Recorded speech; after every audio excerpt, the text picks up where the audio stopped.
Good morning, children. Well, let's start the class with the same lesson, the enemy. So, in the last class, we have seen that Sada was called by the general, and the general didn't want Sada to be punished, to be arrested, or to be hanged, because the general was more concerned about his own life. He only trusted Sada.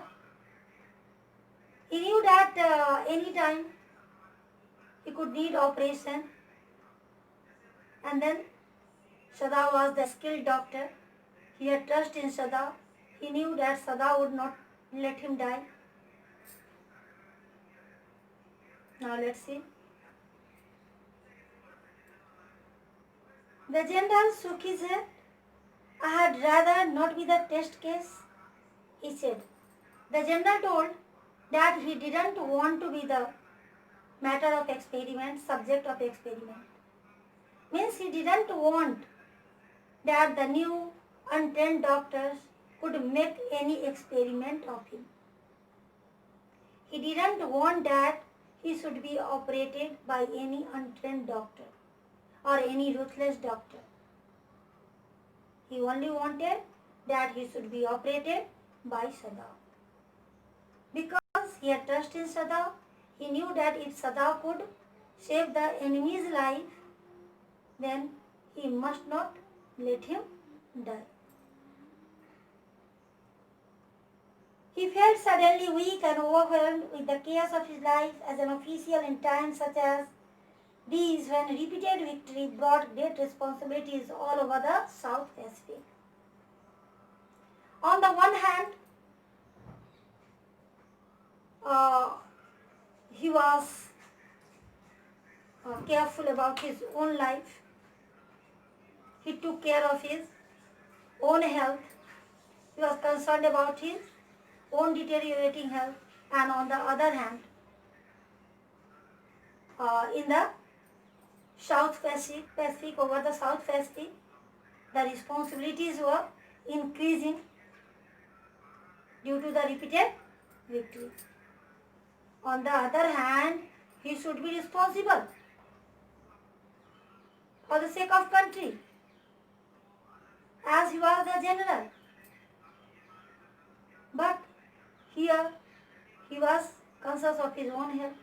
Here he thought about his own life. He thought about his own operation. It is very unfortunate that this man should have washed up on your doorstep, he said irritably. The general got irritated. He told that this should not happen. Why this man was washed away to your doorstep only? And now you are in dilemma. I feel it so myself, Sada said gently. Sada also told, yes, I also feel how unlucky I am that I have fallen into such situation. It would be best if he could be quietly killed, the general said, not by you, but by someone who does not know him. I have my own private assassins. Suppose send 2 of them to your house tonight, or better, any night.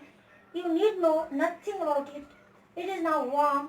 What would be more natural than that you should leave the outer partition of the white man's room open to the garden while he sleeps?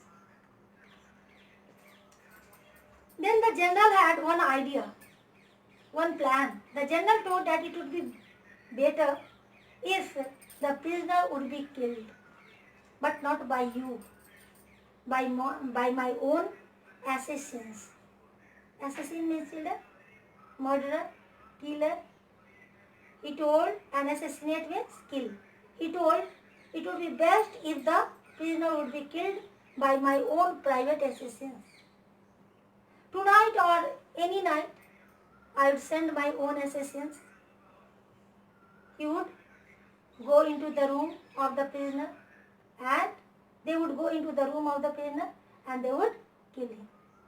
Only you have to do that, you have to keep the room of you have to keep the door of the prisoner's room open towards the garden. And it will be natural because these days it's so warm, it's so hot. Certainly, it would be very natural, Sadao agreed. In fact, it is so left open every night. Then he also consented. Sada consented. Sada told yes, it would be natural. And these days, always the rooms are open.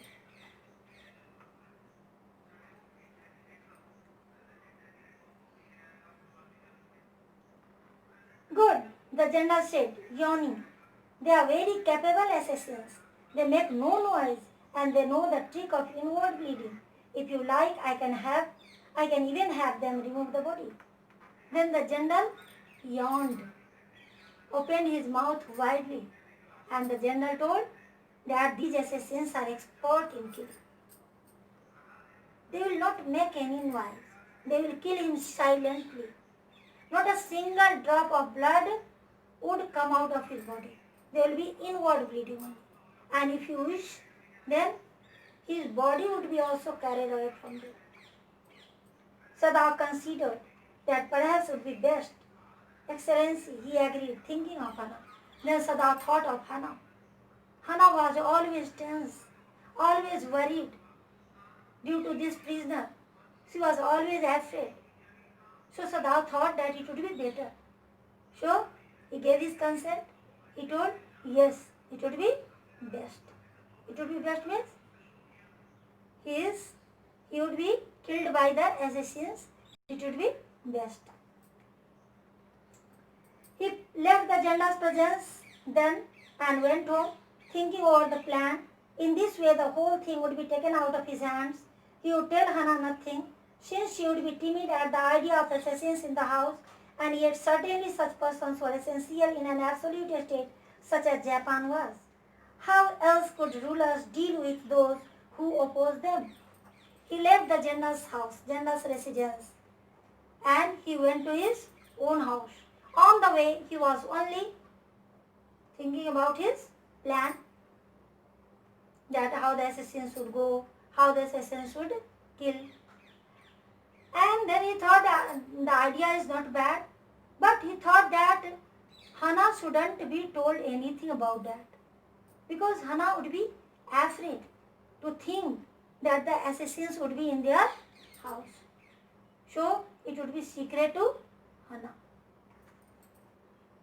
And this way, Sada thought that this way he would not be involved in his murder also. He would be murdered by some other person.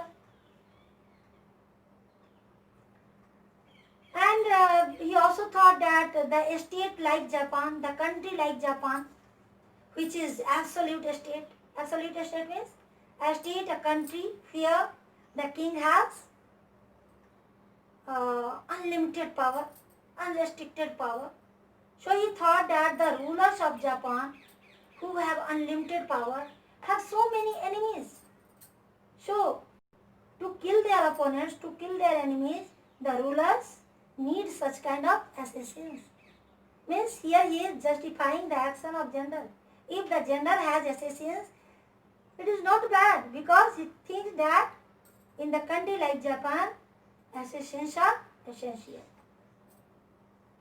He refused to allow anything but reason to be the atmosphere of his mind as he went into the room where the American was in bed.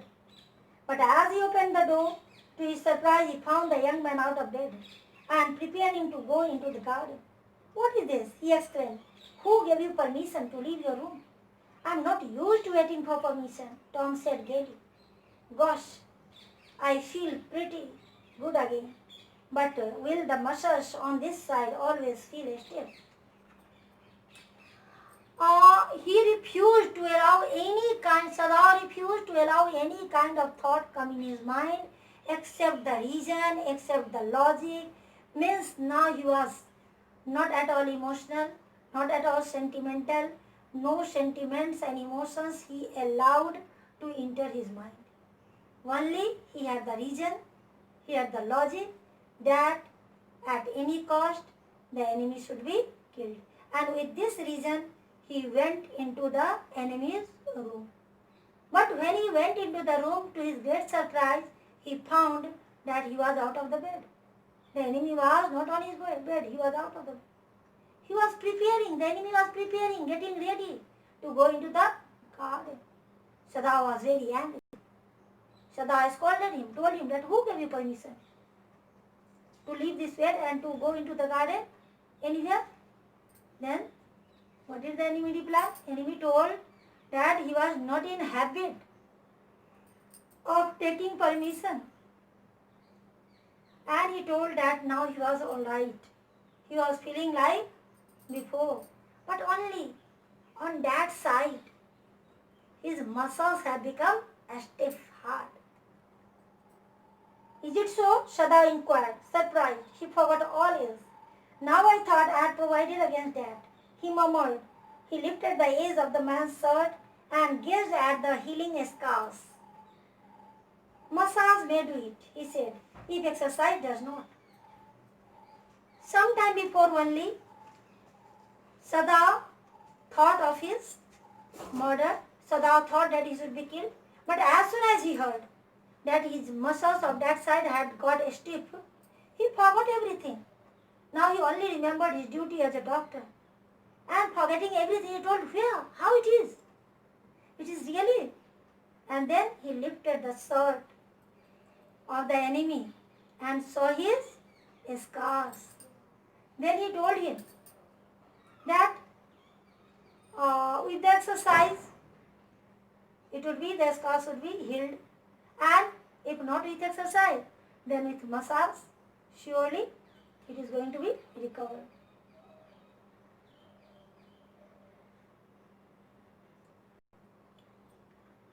It won't bother me much, the young man said. His young face was gaunt. Gaunt means lean and thin. Under the stubbly blonde beard.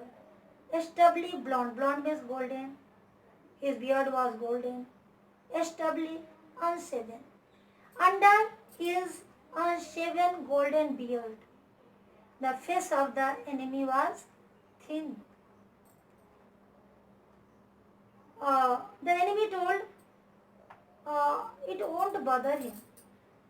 Means he is not worried about that his muscle is stiff or his wound is properly healed or not.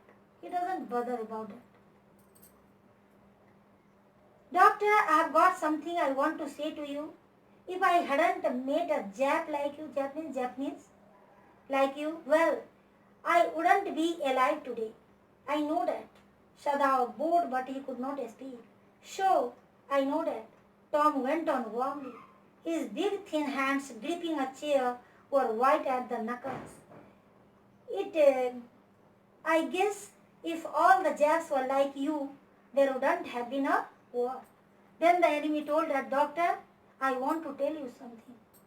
Doctor, if I couldn't meet you, then surely I couldn't be alive. I would have been dead. But Sada bowed with respect, but he didn't speak anything. Then the enemy continued to speak, warmly, enthusiastically, with zeal. He told that if all the Japanese would be like you, then there is no question of war. But still, Sada kept mum. Perhaps Sada said with difficulty, and now I think you had better go back to bed. You had better go back to bed. You had better go means you should go. You had better eat. You should eat. You had better leave this place. You should leave this place. Sada only he didn't want to speak because in his mind, sometime before, only the plan of his murder was revolving. So he didn't speak anything. With great difficulty, he told that perhaps. And then Sada told that now I think you should sleep. And then Sada helped him to lie down on the bed. And saying him good night, Sada left his room. Sada slept badly that night.